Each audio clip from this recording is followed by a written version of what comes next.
لله رب العالمين والصلاة والسلام على سيد الأنبياء والمرسلين نبينا محمد وعلى آله وصحبه أجمعين. أما بعد، يقول الله عز وجل: ووصينا الإنسان بوالديه حملته أمه وهنا على وهن وفصاله في عامين أن اشكر لي ولوالديك إلي المصير.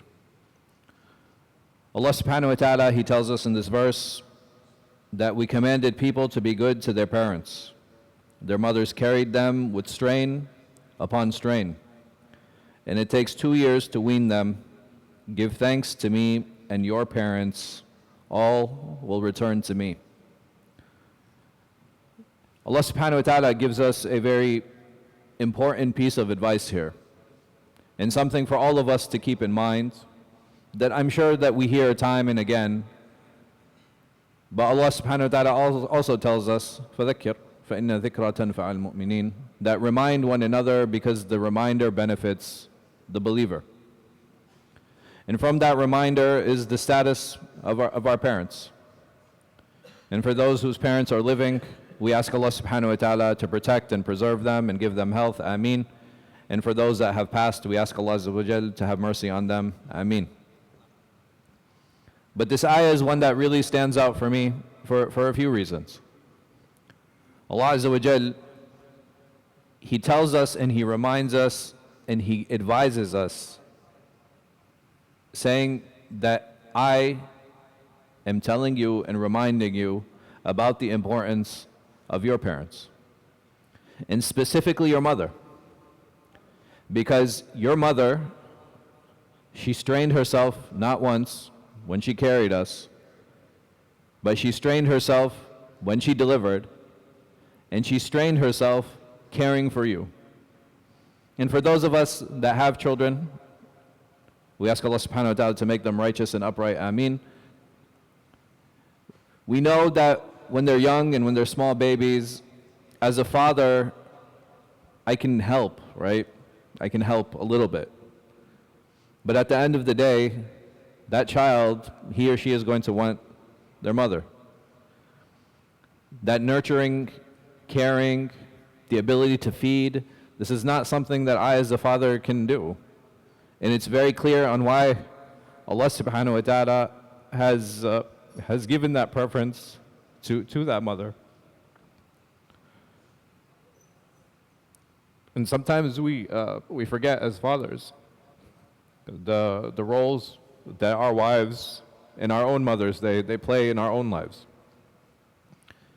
And this is why Allah subhanahu wa ta'ala gives us this reminder, so that we learn to honor and respect not just them, but their journey and that the efforts that they made so that we could be here today.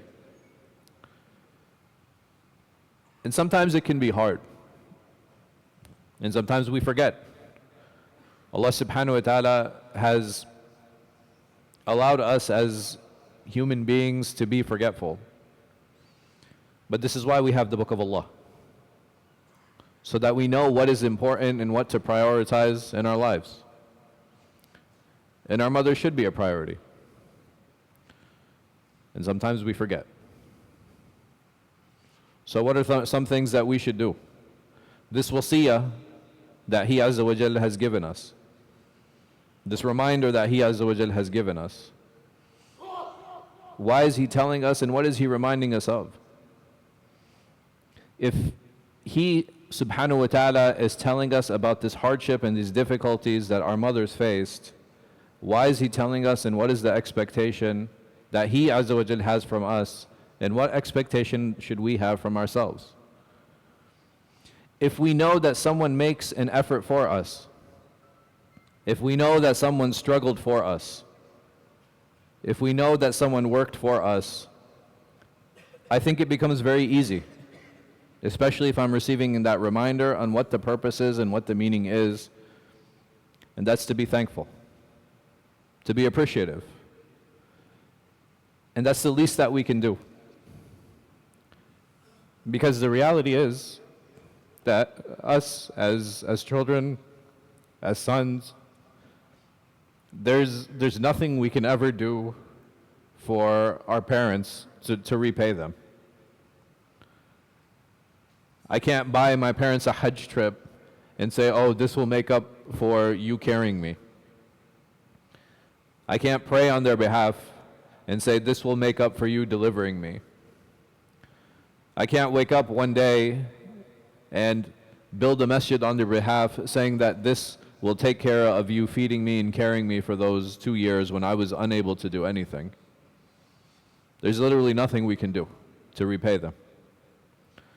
And the beauty in that is that this serves as a reminder that our relationships, subhanAllah, it's not zero sum. It's not I do this for you and you do this for me. Because the only thing that will allow this child and will allow our children to be successful, and that even pushes a mother and a father to do this, is because they love their children. It's because they want them to be successful. It's because they hope that these children will grow up to be better than them. That's the only thing that drives them. Because it doesn't matter how much money I put into my son or my daughter.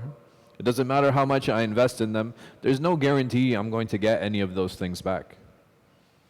And this is especially true for those of us that might have children with special needs, because you don't see them getting any less love. You don't see, oh, well, this child is not going to grow up and take care of me, therefore I'm not going to take care of him or her as much. You don't see that in any parent. Walillahi alhamd. Parents are blindly invested in their children. Blindly. All they want is good for them. Sometimes we want good so bad that we blind ourselves and we force them to do things that probably aren't even good for them. But this is where we as parents have to step back. And if we have this reminder on this is how we should be with our parents, and this reminder again is for me. Sometimes we as a mother or father will use these ayat against our children. And we'll remind them, we'll say, لا تقل لهما أف ولا تنهرهما وقل لهما قولا لينا.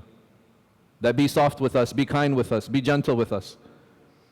But if I never taught my son or daughter kindness, if I never taught them gentleness, if I never stepped down to their level, then how can they show that to me?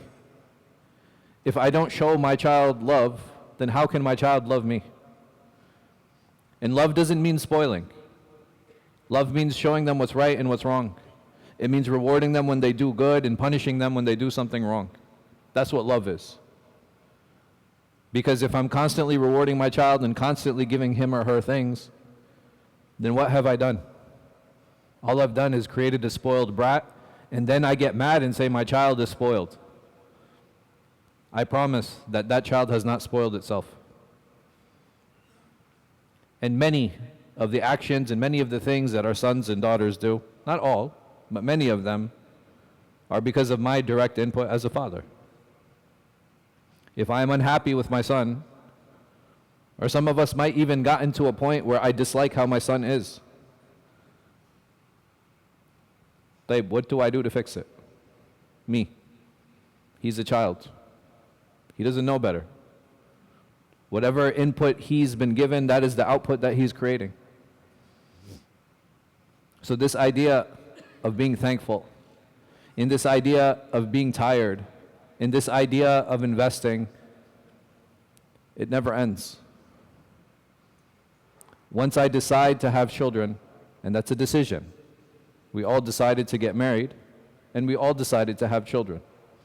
Maybe the timelines don't always work in our favor, and maybe they do. But it becomes a mas'uliyah, it becomes a responsibility in front of Allah subhanahu wa ta'ala. And it's a never-ending journey. That yes, it starts with exhaustion. And it continues with exhaustion. And it ends with exhaustion. Because this world is dar ibtila. This is a world of tests. This is a world of difficulties. Even when Jibreel alayhi salatu wasalam, he showed the Prophet sallallahu alayhi wasallam paradise and the hellfire, he looked toward the paradise and he showed him, he said, who would not want this? Who would not want this amazing place and this amazing gift and this amazing end? And when he was shown the hellfire, he said, who would want to go here? Such an evil, vile place. And then he was shown the pathway that goes to paradise, and he said, who would be able to traverse it? Who will be able to take it with all its difficulties and its obstacles?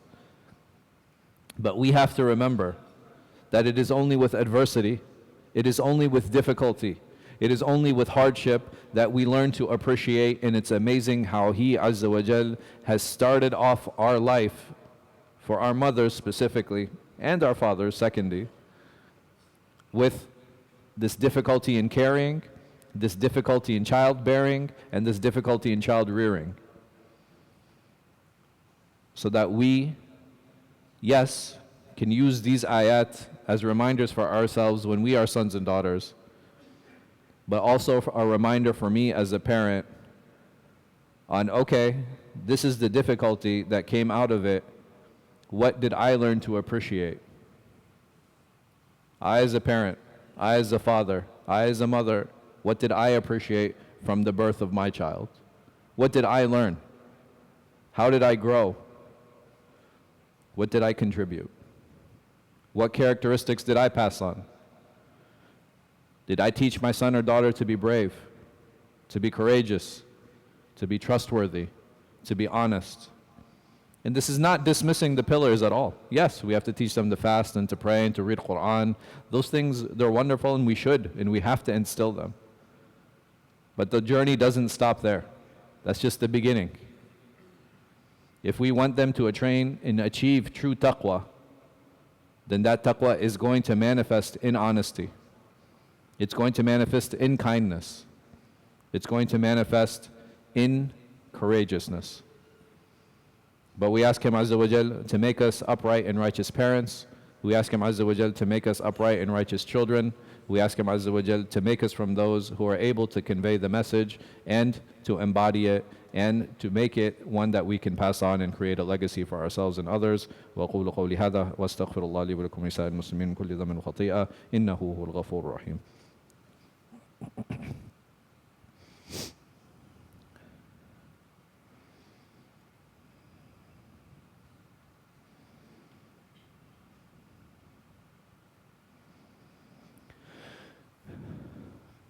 الحمد لله رب العالمين والصلاة والسلام على سيد الأنبياء والمرسلين نبينا محمد وعلى آله وصحبه أجمعين. أما بعد، يقول الله عز وجل: وقضى ربك ألا تعبدوا إلا إياه وبالوالدين إحسانا إما يبلغن عندك الكبر أحدهما أو كلاهما فلا تقل لهما أف ولا تنهرهما وقل لهما قولا كريما واخفض لهما جناح الذل من الرحمة وقل رب ارحمهما كما ربياني صغيرا.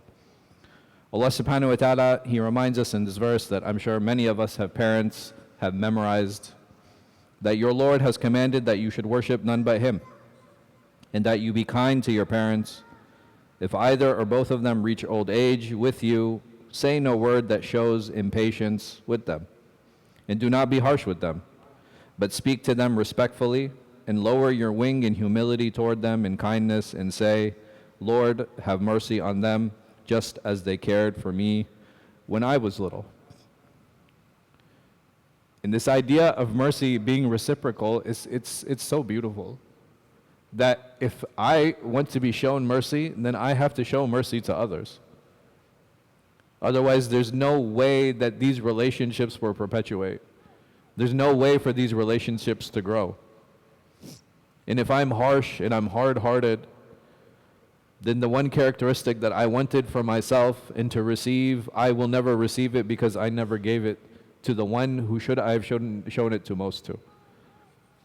In this verse, the problem is that many of us use it improperly. We say that you have to listen to your parents, but I just read the entire verse to everyone here. It's very clear it has nothing to do with obedience. It has to do with mercy. It has to do with kindness. It has to do with respect. Our problem is that we mistake obedience for respect. My child has every right to disagree with me. I can like one color, he can like another. I can like one type of clothing, she can like another. But this is where we falter and this is where we fail. Because we start confusing our opinions with our rules. And if we do not teach our children how to disagree with us, then we have not shown mercy.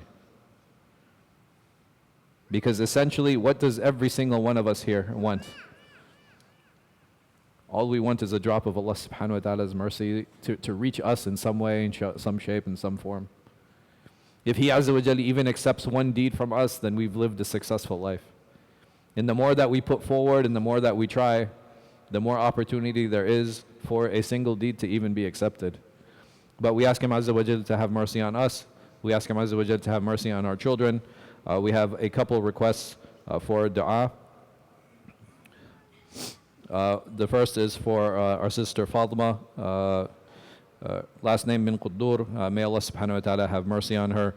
The other requests for dua, I think that we have a couple people that have passed and one that's sick. Akh Furqan, he passed away. May Allah subhanahu wa ta'ala have mercy on him. And we have a dua bi-shifa for Unaysa. I think Jamuda is her last name. May Allah subhanahu wa ta'ala give her full shifa and a complete recovery. May He Azza wa Jal have mercy on all of those who have passed. May He Azza wa Jal give shifa, give healing to all of those who are ill. We ask Him Azza wa Jal to help those who are in any type of financial difficulty or hardship out of it. We ask Him Azza wa Jal to help those who are in debt out of that debt. And we ask Him Azza wa Jal to allow us to gather in His paradise and drink from min yad al-sharif and Nabiyuna Muhammad sallallahu alayhi wa sallam from His hawd and enter us paradise without hisab. Wa aqim as-salah.